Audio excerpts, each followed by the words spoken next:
আমি আমার এই প্রায় 55 বছরে যতটুকু শিখেছি তার খোলাসা কথা হলো, আল্লাহর কাছে যত অন্যায় করেন, মদ খেয়েছেন, শুয়োরের গোশত খেয়েছেন, অন্যায় করেছেন, যাই করেছেন, মাপের আশা আছে। আল্লাহ মাপ চাইলে মাপ করবে, না চাইলেও করতে পারে।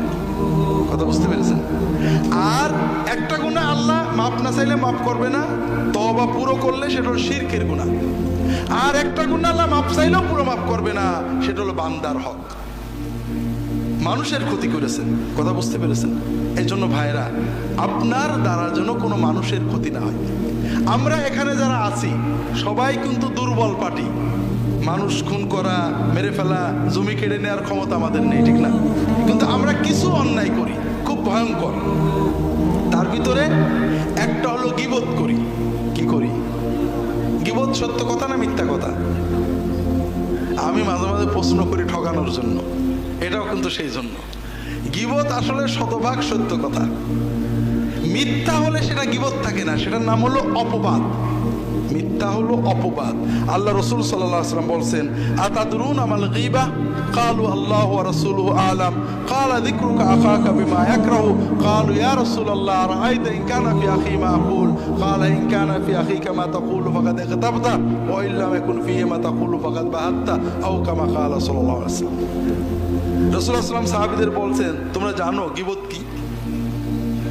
তারা বললেন, আল্লাহ এবং তার রাসূল ভালো জানেন। রাসূলুল্লাহ সাল্লাল্লাহু আলাইহি ওয়াসাল্লাম বললেন, তোমার ভাই সম্পর্কে তার গাইবাতে, গীবতে, তার অনুপস্থিত অবস্থায় এমন কথা বলবে যে এটা শুনলে তার মন খারাপ হবে।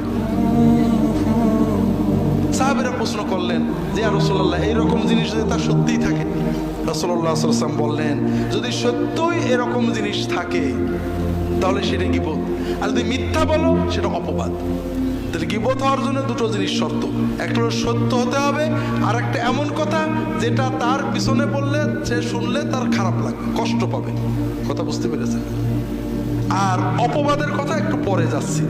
আল্লাহ রাসূল সাল্লাল্লাহু আলাইহি ওয়াসাল্লাম বসে আছেন, তার পাশে তার স্ত্রী আয়েশা রাদিয়াল্লাহু তাআলা আনহা বসে আছেন। এমন সময় আর এক স্ত্রী সফিয়া রাদিয়াল্লাহু তাআলা আনহা তার কাছে এসেছেন, কয়েকটা কথা বলে তিনি চলে গেছেন। আয়েশা রাদিয়াল্লাহু তাআলা আনহা বলছেন, ইয়া রাসূলুল্লাহ হাসবুকা মিন সফিয়া কাযা ওয়া কাযা। তা আয়েশা রাদিয়াল্লাহু তাআলা বলছেন যে ইয়া রাসূলুল্লাহ, আপনার স্ত্রী সফিয়া, তার তো এই ত্রুটি আছে। কথা বোঝেননি?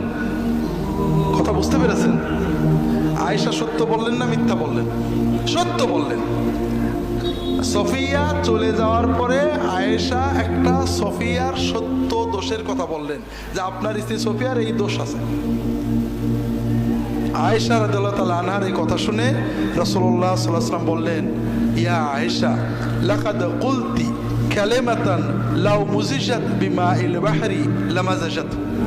আয়েশা, তুমি এমন একটা কথা বললে, একটা বাক্য বললে, এই বাক্যের ভিতরে এত দুর্গন্ধ, এত ময়লা, এত নাপাকি, এত পাপ আছে যে সমুদ্রের পানিতে এটা ঢেলে দিলে, সমুদ্রের পানির ভিতরে এই বাক্যটা ফেলে দিলে পুরো সমুদ্রের পানি নাপাক হয়ে যাবে। তো ভাইরা, এইরকম কথা আমরা কি বলি না? বলি না? বছরে দু একটা। হাজারিন, 5 জন 2 জন মেয়ে এক জায়গায় হলে কথা বলেন, অমকের বাড়ি দাওয়াতে ইসলাম, এই দুল পরেছে, এই ফুল পরেছে, এই শাড়ি পরেছে, এই রান্না করেছে ইত্যাদি সমালোচনা করেন না? সওয়াব হচ্ছে না গুনাহ হচ্ছে? কত কঠিন গুনাহ যে কিয়ামতের দিন আপনার নেকিগুলো কেড়ে নিয়ে যাবে। আমরা 5 জন এক জায়গায় বসলে ইমাম সাহেব, মৌলানা সাহেব, মন্ত্রী সাহেব, অমক সাহেব গীবত করি না? গুনাহ হচ্ছে না সওয়াব হচ্ছে? সবচেয়ে বড় মজা হলো ভাইরা, আমরা গীবত করি যাদের পছন্দ না করি, ঠিক না? যাদের মহব্বত করি সাধারণত গীবত করি না। কার গীবত করি? যেমন ফুরফুরার লোকেরা হয়তো চরমনার গীবত করে, চরমনার হুজুরেরা ফুরফুরার গীবত করে, জামাতের হুজুরেরা তবলিগের গীবত করে, তবলিগের হুজুরেরা জামাতের গীবত করে। আছে না নেই? আছে। প্রথমত এটা একটা মহাপাপ। 2 নম্বর কথা, ওই যার গীবত করলেন কিয়ামতের দিন আপনার জিকির, ওজিফা, জিহাদ, তাকওয়া, তওবা সব সওয়াব কেড়ে নিয়ে যাবে। কাজেই ভাইরা, আমার অনুরোধ হলো যেন জবানে গীবত না যায়। কথা কি বুঝতে পেরেছেন? মদের পাপের তওবা সহজ, গীবতের পাপের তওবা সহজ না। অনেক হাদিস আছে, লম্বা বলতে পারবো না। আমরা গীবতের চেয়েও বড় পাপ হলো মিথ্যা অপবাদ দেওয়া। কথা বোঝেননি? আর এটা আমরা দিই। আল্লাহ রাসূল সাল্লাল্লাহু আলাইহি ওয়াসাল্লাম বলছেন, মান কালা ফি মুমিনিন মা লাইসা ফি আসকানাল্লাহু রাদগাতাল খাবালি হাত্তা ইয়াতিয়া বিমাখরাজিম মিন। যদি কেউ কোনো মুসলমানের ব্যাপারে এমন কথা বলে যেটা সত্য নয়, কিয়ামতের দিন জাহান্নামের মানুষদের রক্ত, পেশাব, পায়খানা, পুজ যেখানে জমা হবে সেই সাগরের ভিতরে আল্লাহ তাআলা ওই ব্যক্তিকে রেখে দিয়ে বলবেন, তুমি যে অমুকের ব্যাপারে কথা বলেছিলে এই কথার দলিল দিয়ে এখান থেকে বেরোবা। ভাইরা একটু সচেতন হন।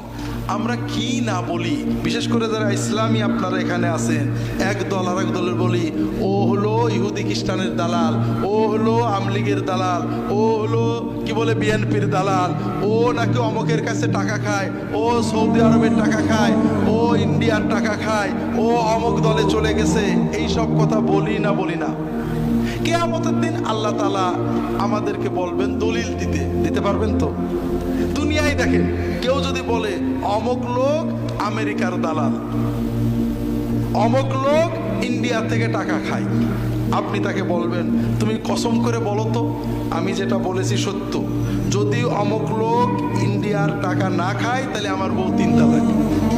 এটা কেউ বলতে পারবে? তার মানে ও কিন্তু আন্দাজে বলেছে। আর এই আন্দাজ কথাটাই হারাম। দলিল ছাড়া একজন মুসলমানের ব্যাপারে যে কথাটা আপনি বলবেন, কিয়ামতে আল্লাহ তাআলা আপনার কাছ থেকে এটা আদায় করে নেবেন। কাজেই ভাইরা, এই কথাগুলো, এই ধরনের কর্ম থেকে নিজেদের জবানগুলোকে হেফাজত